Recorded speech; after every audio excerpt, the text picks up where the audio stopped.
Hey, welcome, all my right thinkers. Thanks for tuning in to check out your boy, P-Funk. Thinking right out here in my lab, and I'm in the book. I got a quick lesson. We're going to talk again about karma. Y'all might not be familiar with my girl, but yeah. Do you know karma, aka reincarnation, or we know it as the purification of one's heart? In order to pass the karma test, your heart got to be pure as my feather. Let's talk about the quick lesson. Rightisms, 25 rules to live by. Storytelling, story with a message. There's always a message in my stories for life. I give you life lessons. You tune in and receive them. I appreciate you. We got a good thing going. Let's do what we do. Right thinking mission is to enlighten, inspire, educate, and motivate you, the individual, to a higher spiritual level of enlightenment. Right thinkers' way of life through mental and spiritual discipline, practice daily will help and guide you to attain your goal of reaching spiritual enlightenment, aka know thyself. My mission that all right thinkers know thyself. If you're a right thinker, your goal is to know thyself. See where we're going with this? Let's get it together. So I'll ask the question: do you know you? You women on through. That's what I do for you. It's rhetorical, but if you don't have the answer for yourself, tune in. I got you. A person who knows not, excuse me, and knows that they know not is foolish. Disregard them. Don't be them.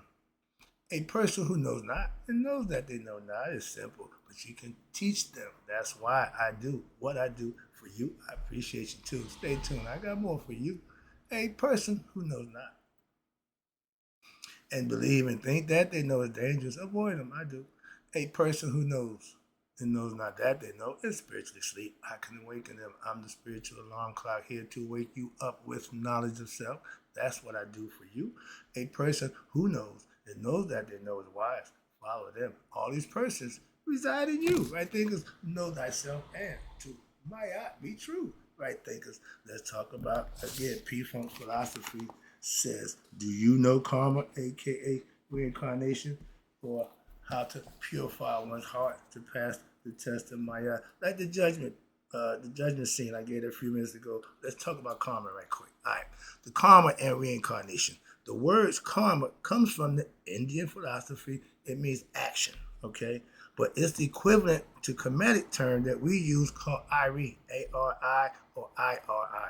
The A and the I is synonymous, like the E and the O. I ain't got time for that. But okay, it's spelled with the A or the I, R-I. It should be thought of as what we call the total effect of a person's actions. What you mean? And their conduct. How? During the successive phases of his or her life in existence in their life. But how does this effect operate? And how do the past actions affect the present and the future?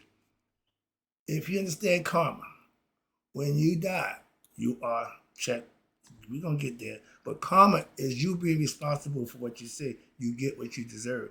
If you do something sneaky and deceitful, thinking you got away with it, no, karma got that covered. That's the difference.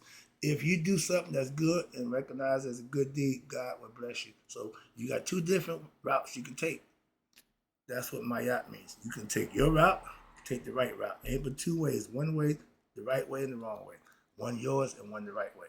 But if you consider your present lifetime, you will notice that your actions of the past have somewhat led you to where you are today.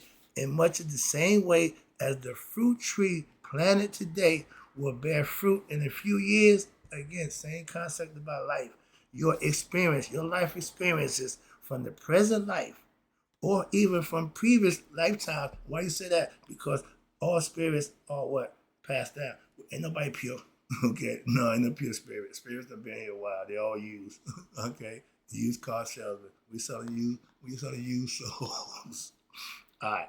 But from the previous lifetime, and it causes what we call unconscious impressions, which still stays with the individual in your soul at the level of what we call the casual body. That's the last step, the final step to get to God.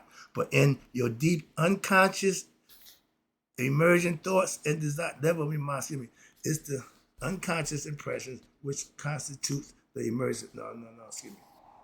Wait. All right. Okay. From your previous lifetime, and it causes unconscious impressions level of your mind after death. But these unconscious impressions are what constitutes the emergence of thoughts, your desires, and aspirations of every individual as they cause future incarnations. Why? Because they impel the soul to continue on that journey seeking what? Fulfillment of its desires. And the soul don't know no better. So it's got to be what? Controlled, put in position. So these impressions are not exactly like memories. However, they work like memories. For example, if you had a fear in the previous lifetime or your childhood of your present life, and you remember that event that caused that fear, but you will remember the strange feeling. For you have what? When you come into contact like deja vu with a certain object or certain people, these feelings are caused by the unconsciousness impressions which are coming up to the surface of the conscious mind. And it is this conglomerate of unconscious impressions which are judged where? In the heart of Maya at Judgment Day. But all that's going to be taken care of with this thing right here, okay? And that's what will determine where your soul, again, at Judgment Day, the soul going to decide if it's going home or it's going to find another body. That's the reincarnating of the soul. You don't get reincarnated. No. Your soul do. Your conscious in your body, bye-bye. But your soul will go on to the next and what? And on to is what we call the spiritual journey to what? Its evolution or devolution, also known as we call the cycle of birth and death or reincarnation, as well as the life experiences of heaven or hell. It's a state of mind, a conscious state. If you're doing bad, you're catching hell. If you're doing good, it's heaven. It's like that. And if you use the life roller coaster, you want to smooth it out, it's always what? Heaven. Heaven is like this, not like this. That's hell. Okay. So the following segment, I'm going to give you a quick brief on this one. Of ancient Egyptians, we had an instructor called Merkara. He explains it this way, and this is his point.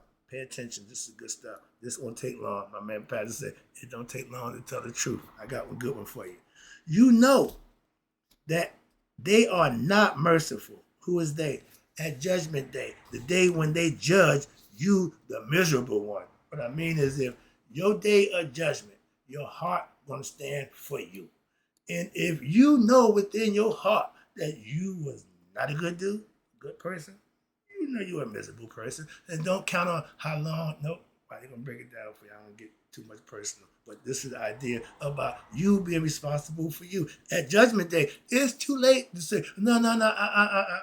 You had ample time while you was here to do all that. So, and do not count on the passage of the years. The age don't make a difference. Why? Because they consider for us a lifetime as but an hour, a blink of an eye for them. Why? In eternity, there is no clocks. So, after death, when you die, this is the concept. Stay with me, see if you can understand this.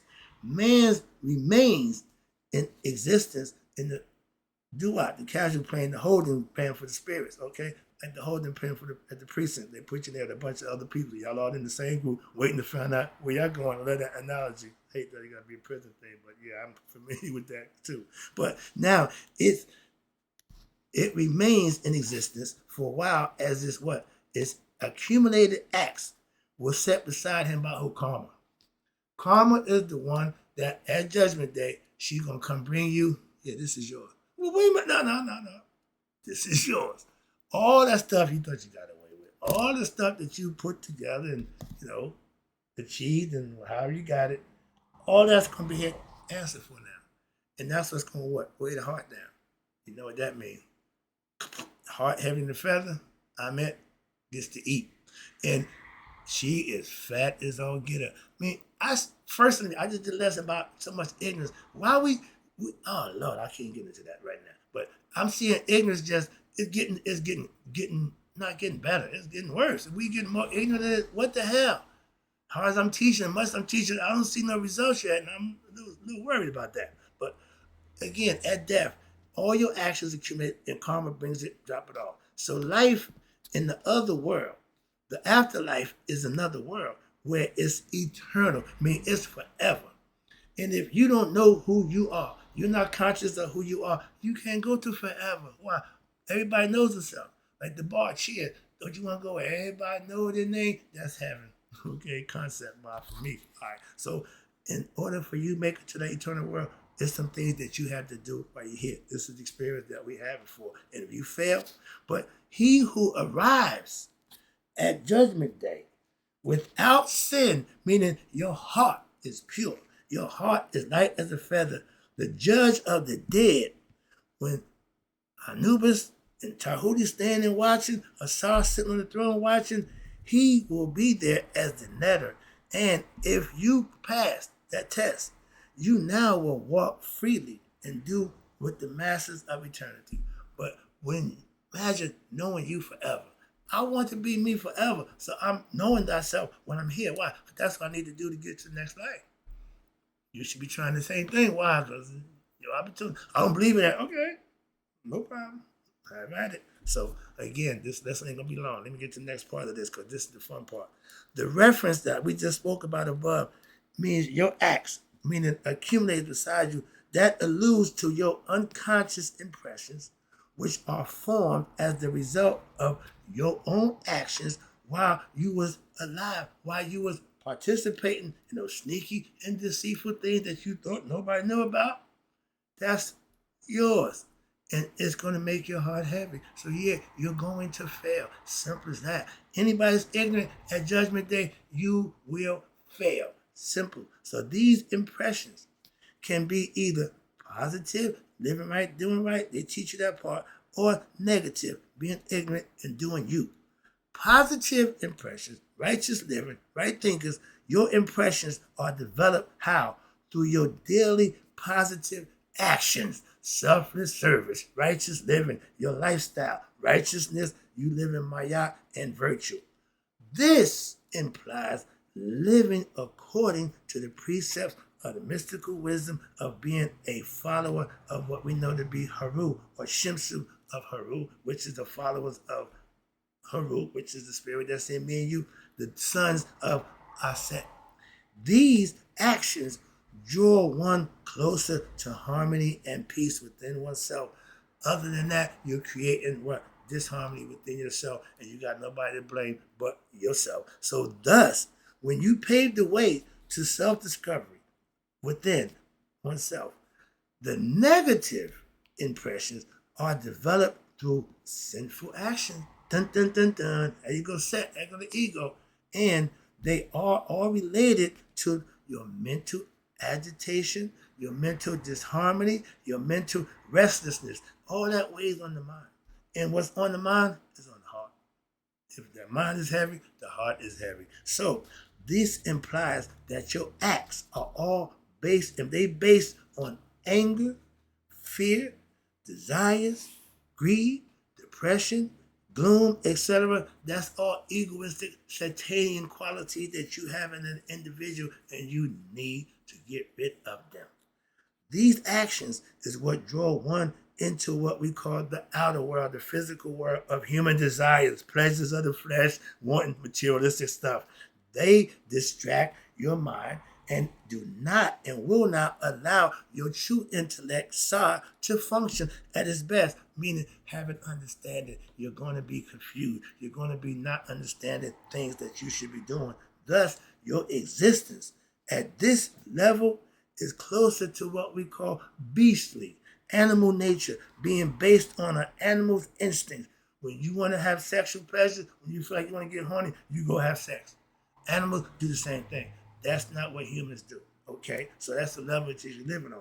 And when you're fulfilling your desires of the body, the flesh, that selfishness, rather than to be a spiritual, mature human being acting with righteousness and virtue, and is based on your reason of what? Selflessness and compassion towards others. That's how you purify your heart. That's how you better yourself. That's how you lighten the heart to prepare for what? Judgment Day. How then is it possible for me to eradicate the negative karma impressions and to develop a positive one. I'm going to give you a perfect example. I was a bad guy for over 26 years. Okay? From start to end, I was bad. I'll take that. When I got out of prison 41 years ago, I've been on the other side. And now I put in more good in my life serving my higher self, aka God, than I did serving my ego self, the devil, or that guy right there, my old man. So that's how you do that. And so now the answer, I can just tell you, lies within you and your practice of your spiritual disciplines that you acquire, that you learn, because you are aspiring to what? Better yourself. And these are teachings how you do it. And when you do that collectively, it's known as yoga, right thinking philosophy. And when you study the teachings daily, like I have for over 30 years now, and you live them. I've done that for 20 and teaching for 10. When you live them according to them, now your mind undergoes what we call a spiritual transformation, like the caterpillar going to a butterfly. When he go in the cocoon, he break down everything, every part of his body. At one time, he was crawling. When he get done, he gonna transform to a butterfly. It ain't nothing. Everything changed except his consciousness. Did you know that? That's how transformation is done. And we as humans can do the same thing at all levels. You get better physically, you get better spiritually, and you get better psychologically, mentally. This transformation is what we call purification of one's heart. So often spoken about throughout the Egyptian book of coming forth by day. They was teaching you how to be ready for Judgment Day. They wasn't teaching you, preparing you for dying and death. They were showing you how to cheat death, how to beat death, and there's a way. So it signified an eradication, meaning getting rid of, stop, changing of what? Negative impressions, bad action, wrong living. Sorry. Which renders your mind what? Pure. P in my first name, P Funk stands for pure, pure real. But this stands, your mind become pure subtle, meaning it's clear, it's free. That's what you do when you meditate and commune with your higher self. Now your mind is rendered what? Subtle, like a river. If the water is agitated, you can't see the bottom. But if it's subtle and straight, you can see right down to the bottom, clear water. Okay, then you have what we call a spiritual awakening. That means you spiritually realize the possibility that these spiritual disciplines are what you practice, and you're purifying your heart by living the teachings according to the teachings as known as, we call it, yoga of action, or Maya. I call it right thinking philosophy. The same thing. That's where I got it from. That's where I picked it up from. I thought the lesson gonna be short, but guess what? I got a little kicker for you. This one's called How Do You Get to the Eternal Witness? To becoming one with God, and you witness for yourself, your higher self. Let's talk about that right quick. I'll make that his own lessons. Wait a minute. No, I do. I got to make that own lesson because this is a whole lot of stuff going there. I thought it was going to be one page. But I'm going to introduce you to it. It's called the internal witness. Who's that? Amen. The hidden one that's inside you. He's the internal witness. He's the one that you go to, that deep sleep, the unconscious, that I be telling you about. That's him. And in order to get to him, I'm taking you step by step to the process that you need to make that happen for yourself. So this is going to be a lesson. The eternal witness. It is said, he is the one watches who neither slumbers nor sleeps, or seeing consciousness, from the ancient Egyptian hymns of Amun, the hidden one. We knew who God was. We gave him identity. We understood all of that. We try to teach other people how to manifest. So now within these teachings from our ancient Egyptian Trinity, the teachings of the triad of the human consciousness, which sees the seer, the seen, and the sight, may be found also in Amun. The hidden aspect is called the eternal witness.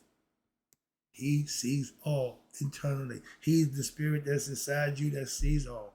This witness is the one of the most important discoveries in the mystical philosophy. Why? Because it points to the existence of this transcendental awareness which lies beyond the conscious level of the ordinary mind. This witness is also to be found even in the Indian philosophy under what they call yoga teaching, which is Sakshin, and the Buddhist teachings also is called mindfulness. Sakshin is the fourth state of consciousness, which is one beyond the awakening, dream, and the dreamless sleep state. And it is the goal for who? For all mystics to achieve awareness with this state of mind. That's becoming one with your higher self, the eternal witness, Amun, the hidden one. And for many thousands of years, prior to the development of the Sakshin and the Buddha concept in the Vedanta philosophy and the mindfulness concept of the Buddhism in India, the concept of witnessing consciousness was understood in ancient Egypt. This watcher or witnessing consciousness is related to what we call the three other important utterances in verses 33, 34, and 35, which explains the relationship between what we call the witnessing consciousness, the all conscious God is spirit consciousness. So he's all conscious of one's mind, and the perceptions through the seasons, through the senses of the physical world, meaning the body. Here we will focus on how understanding the watcher or the witnessing consciousness, which is your innermost essence of the human mind. He's up here. He's in the temple, right here. Number 33, verse 33, it says, he whose name is hidden is Amun. If his name is hidden, we know him Amun, but meaning his real true name. That's the concept. But now you got Ra, who belongeth to him as his face. That thing in the sky, that's the face of Amun. That's what they're telling you. That's the visible. And the body is who? Us. The physical characteristic, the manifest in the flesh. The word made flesh is us, Pata, on the God aspect. Number 34 says, their cities are established on earth forever. Which cities are these? Waset, Anu, and Hekapata. Those are three different gods. In Waset, you had Amun, Mut, and Kansu. In Anu, you have Asar, Aset, and Haru. Hekapata, you had Putta, Sekmet, and Nefertim. We had Trinity going to bed, and everybody had a concept of philosophical purpose. Let me wrap this up for you. Read 35. I'm going to shut it down and be back. So, again, 35, it says, when a message is sent in heaven, it is heard in Anu, and is repeated in Hekapata. To the beautiful face, it is done into writing in letters by Tahuti, aka Thoth, and depicted to the city of Amun with their things. The matters are answered in Waset, that's Thebes, okay? That's Amun, Mut, and Kansu. But these are all the self, and the self is the eternal witness. Again, thyself, the eternal witness to all that goes on in your mind of every human being. It ain't like, no, he's in all. So, right here, it is the mind that's composed of the memories and the desires that's stored in the subconscious mind and even in the unconscious mind, which believes, listen, itself to be real and independent. That's the ego. That's the ego. That's the ego. Okay, pretending to be God, thinking it's God. And if you allow him to do that, you'll be stuck on stupid with him. But when you begin to ask, who is that I call me? Who am I? Okay, the real me. You now will begin to discover that you cannot find any me, any me. Is me the person I was at 5 years of age? Or is me the person I was at 20? Or am I the person I see in the mirror today? Am I the person I will be in 10 years from now? And or am I the person I was 500 to 1,000 years ago? Whoa, in a different incarnation. There you go. Meaning we trying to date the age. You can't. Okay? Where is me? Is me the body? No. Am I the legs or arm? No. Am I the heart? No. Am I the brain? Still missing. People have lost half their brains. You got two hemispheres, left and the right. We gave that lesson already. And continue to live, okay? Not in a vegetative state, but in a human, as human beings with what? A conscious sense of body parts, and can be also lost or transplanted. These cannot be me. What does this all mean? As a child, you act a certain way. As an adolescent, you also act another way. And as an adult, that's the three phases of life, right there, you act yet in another way. So all the while, your body is growing, changing, and gradually moving toward what? Death. Yeah, we're born to die. You have experienced all of these changes, and through mental conditioning, how much you comprehend, how much you learn, you have come to believe that all of these characters are you. Initiatic teachings were proved through the philosophical argument and through intuitional enlightenment that these are only transitory characters in which no real substance. Why? So what is real? Your witnessing self is real. That's Amun. It is the witnessing consciousness identified with your ego self-consciousness who experiences what? The pain and the pleasures, the disappointment and the successes in the human form. That witnessing consciousness which withdraws at the time of sleep and experiences dream that the ego leaves. Okay? And that witnessing consciousness that observed all of the changes of your life the whole time been there, which is the whole time, let's just say he never left your life like a silent onlooker, waiting to be what? Noticed from you in your inner self, to notice your inner self. He's just waiting. He's just waiting for you to make yourself known. But when you do the things you need to do to get his attention, to appease and please him in your daily life, he'll make himself known to you. That's how I got to him. Okay? So let me wrap this up with this last one. I'm really the last one. But the real me, trying to get this point across to you, is that which causes the existence of the body and uses it to have what? Worldly human experience. That's the spirit, that's the soul. The body-mind complex, its problems and concerns, failures and successes, pleasures and pain, life and death cannot affect the real me or you, your spirit. It does affect it. Why? The project of yoga, right thing philosophy, is to help you to discover the illusionariness of your ego personality, mind and body, and to be able to discover your real self, the me, the watcher who never slumbers, the eye that never closes. From the point of view of the ocean, gave that concept, the problem and the concerns, the failures and successes, pleasures and pain, life and death of the ways is of what? No avail, since none of these occurrences really affect the ocean essential nature. Why? The waves do not add or distract the fullness of the ocean. Perfect example. So the ocean encompasses all of the waves, regardless of whether the waves are rising or falling, ebb and flowing. Okay? The ocean always remains full, like God. He can create, lose, add, and don't lose nothing, like the ocean. Perfect example. The ocean is full regardless of whether the waves are rising or falling. The ocean always will remain full.